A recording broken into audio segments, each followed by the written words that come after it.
You see, in life, there comes a moment when you have to look in the mirror and stop lying to yourself.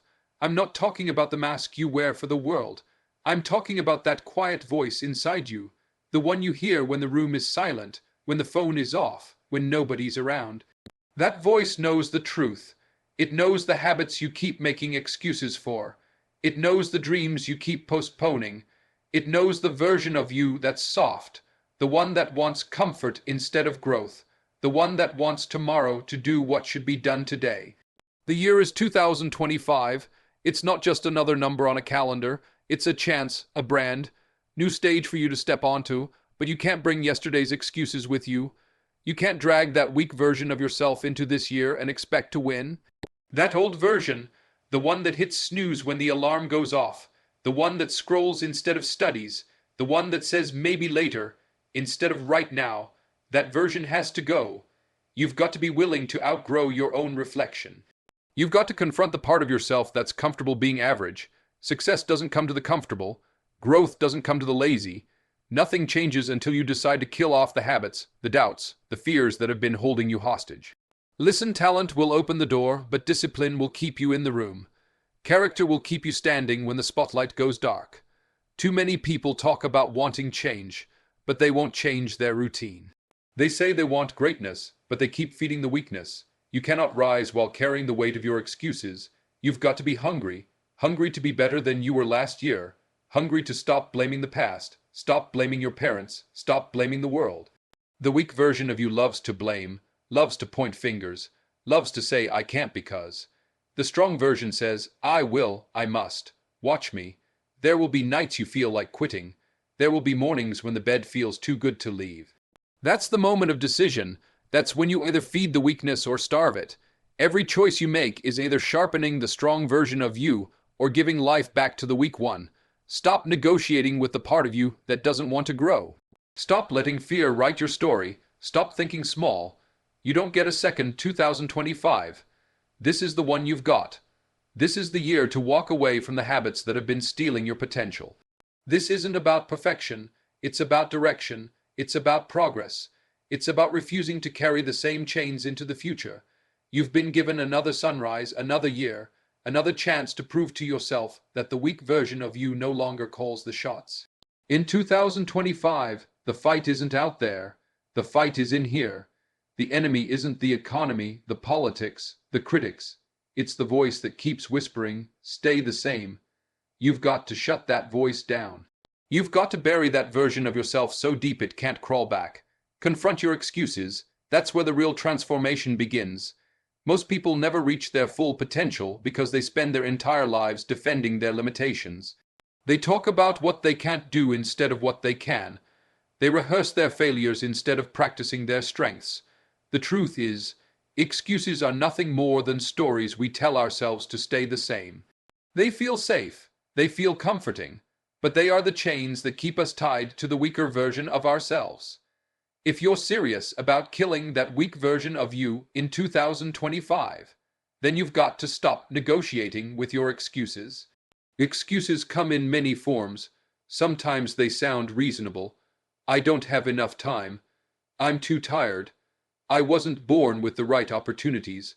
Sometimes they hide behind pride. I don't need help. I'll start tomorrow. And sometimes they come disguised as logic. This isn't the right season. I'll wait for the perfect moment. But the reality is that none of those things will ever build you. They only delay your growth. There is never going to be a perfect moment, the right season, or an easy path. There is only now, and there is only the choice you make with the time you've been given. When you confront your excuses, you expose them for what they are, walls you've built in your own mind. And the moment you realize you built them is the same moment you understand you can tear them down. That's the shift that separates those who move forward from those who stay stuck. It's not about blaming the world, your parents, your boss, or your circumstances. It's about asking yourself, what part am I playing in keeping myself where I am? That question is uncomfortable because it points the finger back at you, but that's where growth starts. By taking responsibility, excuses have a way of stealing your power. Every time you give an excuse, you hand over control of your life to something outside yourself. You say, I can't because of this. And in that moment, you surrender your authority to change. Confronting your excuses means reclaiming that authority. It means saying, I may not control everything around me, but I control my effort, my discipline, my focus, and my response. That mindset shift is everything. The weak version of you loves excuses because they justify staying the same. They let you feel okay about not pushing harder, not waking up earlier, not taking the uncomfortable step. But progress doesn't come from comfort. It comes from confronting the voice that says, not today. It comes from challenging yourself in moments when no one is watching. It's easy to post about change. It's easy to talk about your goals. But it's hard to face the gap between what you say you want and what you're actually doing. That gap is where most people live their entire lives, always talking, rarely acting, because their excuses sound more convincing than their ambitions. When you decide to confront your excuses, you stop tolerating the gap. You become brutally honest with yourself. You start questioning the stories you've been telling for years. I don't have time. Is that true? Or are you wasting hours on things that don't matter? I'm not ready. Is that true? Or are you waiting for a level of confidence that only comes after you begin? It's too hard. Is that true? Or is it just harder than staying comfortable? Those questions are the scalpel that cuts through the excuses and reveals the truth underneath. The key is to stop treating excuses as facts. They're not facts. They're habits. And habits can be broken. But you can't break what you won't face.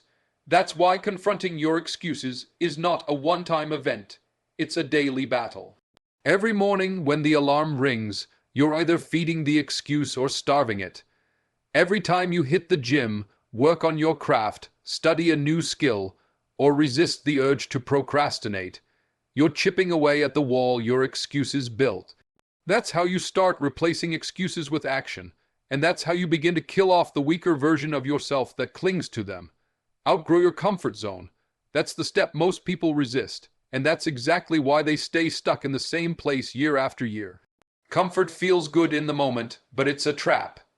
It whispers to you that you've done enough, that you can slow down, that there's no need to stretch any further. It convinces you that safety is better than growth, that familiarity is better than progress. But nothing extraordinary has ever been built in the comfort zone. Every achievement, every breakthrough, every transformation was born the moment someone decided to step beyond what was easy and familiar. Growth requires discomfort because growth is change, and change always disrupts what you've gotten used to. The weak version of you wants to stay where it's safe, where the routines are predictable, where you don't have to risk failure or embarrassment. But the stronger version, the one you're trying to become, thrives in the unknown, because it understands that pressure is what shapes character, discipline, and resilience. Diamonds aren't formed in soft soil. They're formed under heat and pressure. The same is true for you. You've got to recognize that the comfort zone isn't just about physical ease. It's about mental and emotional patterns too. It's the habit of choosing what's familiar even when it's unproductive. It's staying in the same job because it's secure, even though it's not fulfilling. It's surrounding yourself with people who never challenge you because it feels safer than being around those who push you to level up. It's sticking to old habits and routines because they're predictable, even if they're the very things keeping you from becoming who you're meant to be. To outgrow your comfort zone, you have to be willing to feel awkward, to feel like a beginner again. Most people avoid this because they're addicted to looking competent. They don't want to look foolish or make mistakes, so they cling to what they know. But mastery is always on the other side of being a novice. The gym will be uncomfortable at first. Learning a new skill will feel frustrating. Speaking up when you've stayed silent before will feel terrifying. But that discomfort is proof that you're stretching. If it feels too easy, you're probably not growing. The weak version of you hides behind routine. It tells you that staying the same is safer than the risk of stepping into the unknown. But safety is often an illusion. The longer you stay comfortable, the more you limit your own potential. The stronger version understands that growth requires risk, not reckless risk, but the kind that comes from doing things you've never done before. It's about raising your standards and refusing to live below them just because it's easier. Think about every person you admire, every success story you've ever heard. None of them got there by staying in the same place they started. They had to step into rooms where they felt out of place. They had to take on challenges they weren't sure they could handle. They had to face rejection, failure, and criticism. And every time they did, they built the muscle to keep going. That's the process of outgrowing your comfort zone. It's not about one big leap. It's about daily steps into areas that force you to stretch. The truth is, the comfort zone is seductive because it asks nothing of you. It doesn't demand courage. It doesn't demand sacrifice. It doesn't demand discipline. That's why so many people choose to stay there. But the cost of staying comfortable is hidden until it's too late. The regret of realizing you settled for less than what you were capable of. The frustration of seeing others move ahead while you stood still. When you commit to outgrowing your comfort zone, you accept that growth will be inconvenient. You accept that there will be mornings when you don't feel like showing up, days when progress feels slow, moments when fear and doubt will try to drag you back to what's familiar. But every time you push through that resistance, you prove to yourself that you're capable of more than you thought. That's how you expand your limits, not by wishing for more strength, but by stepping into challenges that demand it. Choose discipline over motivation. That single decision separates those who achieve lasting success from those who stop at good intentions. Motivation is a spark. It gets you started. It feels exciting in the moment. It makes you believe you can do more. But motivation is temporary. It comes and goes like the weather. Discipline is the engine. Discipline is what keeps you going long after the excitement fades, long after the mood shifts, long after the easy option starts calling your name. If you want to kill the weak version of yourself in 2025, you have to stop waiting to feel motivated and start committing to being disciplined. Motivation depends on how you feel, and your feelings will never be consistent. Some days you'll wake up inspired, ready to conquer the world. Other days you'll feel tired, distracted, or overwhelmed. If you rely on motivation, you'll show up when you feel like it, and you'll disappear when you don't. That's why so many people start strong in January and quit by March. They were counting on a feeling to carry them instead of building a habit that would keep them steady. Discipline doesn't care about your mood. Discipline shows up whether it's raining or sunny, whether you're tired or rested, whether you feel like it or not. The weak version of you waits for motivation because it's easier. It says, I'll go to the gym when I feel ready. I'll start that project when the timing feels right. I'll change when I'm inspired. But the truth is, the timing will never feel perfect, and the feeling of readiness often never comes. The stronger version understands that feelings are unreliable guides. It knows that if you wait for the mood to be right, you'll be waiting forever. Discipline acts in spite of how you feel. It doesn't negotiate with laziness or delay. It simply follows through. Think of the people who achieve greatness in any field. Athletes, artists, leaders, innovators.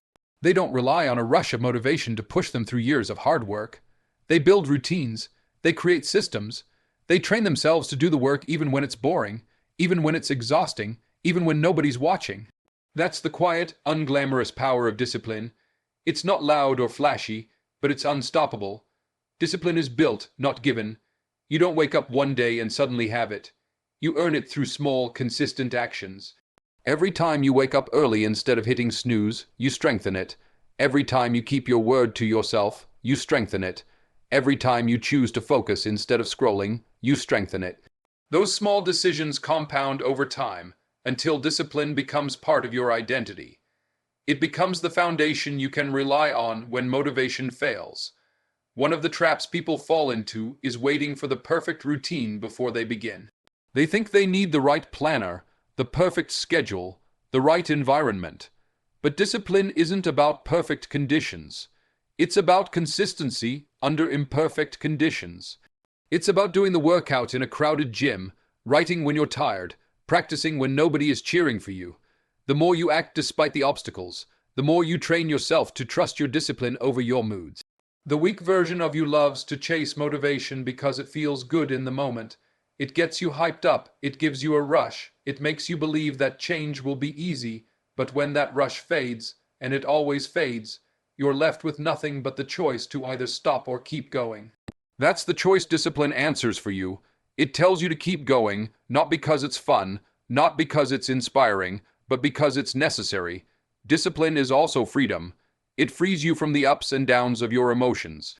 It frees you from procrastination and the guilt that follows. It frees you from the cycle of starting and quitting over and over again. Once you learn to trust your discipline, you stop relying on external motivation, on the perfect playlist, the perfect speech, the perfect day to take action. You become the kind of person who acts because that's who you are, not because you felt like it at that moment. In 2025, the difference between the strong and weak versions of you will come down to the choices you make when no one's watching. It will come down to whether you let your moods dictate your actions or whether you let your discipline guide them.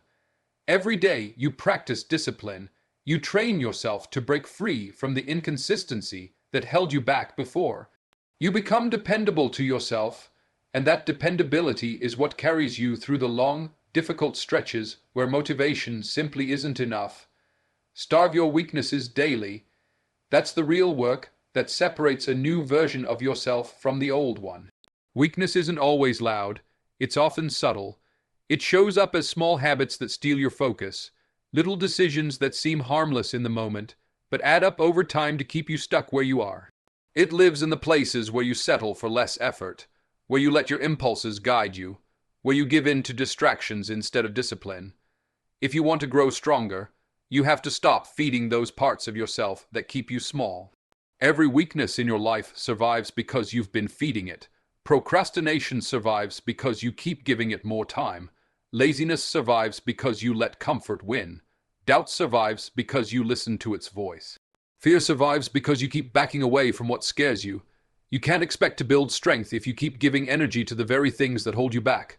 Starving your weaknesses isn't about ignoring them. It's about cutting off their supply so they grow weaker while you grow stronger. It starts with being brutally honest about what those weaknesses are. You can't change what you refuse to acknowledge. Maybe it's the habit of reaching for your phone instead of working on your goals. Maybe it's your tendency to quit halfway through. Maybe it's how easily you let other people's opinions slow you down. Those weaknesses don't disappear by hoping they go away. They shrink only when you stop indulging them, when you refuse to give them the attention and energy they've been living on. Starving your weaknesses requires daily discipline because they don't go away overnight. Every day they try to creep back in, whispering reasons to take the easy path. The weak version of you will always tempt you with comfort. Take a break, you deserve it. It's okay to skip it just this once. You've worked hard enough already. Those thoughts feel reasonable in the moment, but they're not harmless. Each time you listen, you feed the old patterns that you're trying to outgrow. The stronger version of you learns to recognize those voices and say no. It learns to replace old habits with new ones, to trade short-term comfort for long-term progress. It learns that every time you resist an old habit, you weaken its hold on you. Each time you choose to work instead of procrastinate, you starve laziness. Each time you face fear instead of running from it, you starve doubt. Each time you stay focused instead of giving in to distractions, you starve inconsistency. Those small decisions build momentum, and that momentum reshapes who you are.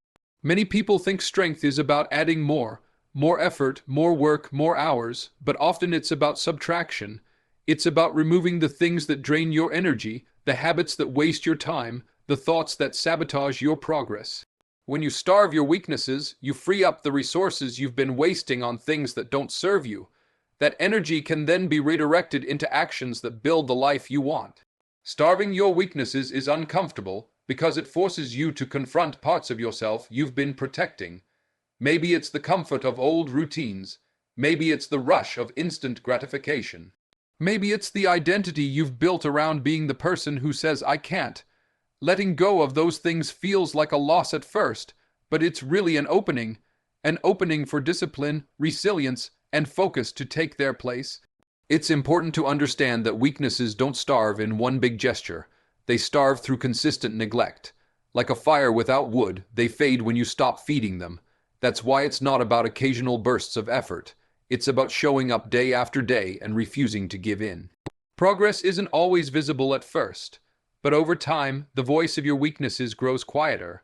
The pull of your old habits becomes weaker, and the strong version of you begins to take the lead. The weak version of you thrives when you give in without noticing, when you drift instead of deciding, when you let your impulses make your choices for you. The strong version thrives when you stay conscious, when you choose deliberately, when you train yourself to say no to what's easy and yes to what's necessary. Starving your weaknesses is a daily act of reclaiming control over your time, your focus, and your potential. It's not a single decision, it's a way of living, a commitment to no longer let the parts of you that held you back keep dictating the direction of your life. Own your direction in 2025. That is the ultimate shift that separates a life driven by intention from one drifting on autopilot. Too many people live as passengers, going wherever the road takes them, blaming the traffic, blaming the weather, blaming the driver. They spend their days reacting to circumstances instead of creating them. Owning your direction means taking the wheel, deciding where you want to go, and refusing to hand that power over to anyone or anything else. Direction is not the same as movement. You can be busy all day and still go nowhere. You can chase every opportunity that crosses your path and still end up lost. Without a clear sense of direction, all the discipline, all the effort, all the hours can be wasted. Owning your direction begins with defining where you're headed, what matters to you, what you stand for, and what you're willing to pursue no matter how hard it gets. The weak version of you loves to drift. It loves to say, "We'll see what happens." It loves to let other people's opinions and the trends of the moment shape its path. That version avoids responsibility because it's easier to blame circumstances than to admit you didn't steer your own life. The stronger version understands that direction is a choice, not a gift. It knows that clarity doesn't always arrive in a flash of inspiration. Sometimes it comes from trial and error, from paying attention to what truly matters and cutting away what doesn't. Owning your direction requires honesty. You have to stop lying to yourself about what you want. You have to stop chasing goals that impress others but don't fulfill you. You have to face the gap between your dreams and your daily habits. The weak version of you says someday, but never puts a date on it. The stronger version looks at the calendar and says, if this is what I want, what am I doing today to move closer? You also have to accept that direction comes with decisions, and decisions come with sacrifices. You can't go in every direction at once. You can't say yes to everything and still move forward. Owning your direction means being willing to say no to distractions, to opportunities that don't align with your vision, to people who pull you off course. The weak version of you avoids those choices because it fears missing out. The strong version makes them because it knows that focus multiplies results. Once you claim your direction, you begin to act with purpose. You stop mistaking motion for progress. You stop letting every setback throw you off course because you understand that the journey isn't supposed to be smooth. It's supposed to test your commitment. You learn to adjust your approach without abandoning your destination. That steadiness is what separates those who reach their goals from those who wander endlessly. Owning your direction also means refusing to outsource your accountability. Nobody is coming to rescue you. Nobody is going to build your future for you. You can have mentors, guides, and supporters, but at the end of the day, it's your responsibility to keep your eyes on the road you chose. The weak version of you waits for the right time, the right partner, the right environment. The stronger version creates progress with whatever it has, wherever it is, because it refuses to give up control of the journey. Direction gives meaning to discipline. Without it, even your hard work can feel empty. It tells you why you're waking up early, why you're grinding through the hard days, why you're saying no to distractions. It turns ordinary effort into deliberate investment. When you own your direction, every step counts because it's part of a larger picture you've committed to. In 2025, you have to decide whether you will be a passenger in your own life or the one steering it. The year won't shape itself for you. Circumstances won't line up perfectly. Opportunities won't wait forever. Owning your direction isn't about predicting the future. It's about declaring your path and adjusting as you go. It's about setting the tone for how you respond to challenges instead of letting challenges decide your path. It's about understanding that no one else can define your journey unless you let them.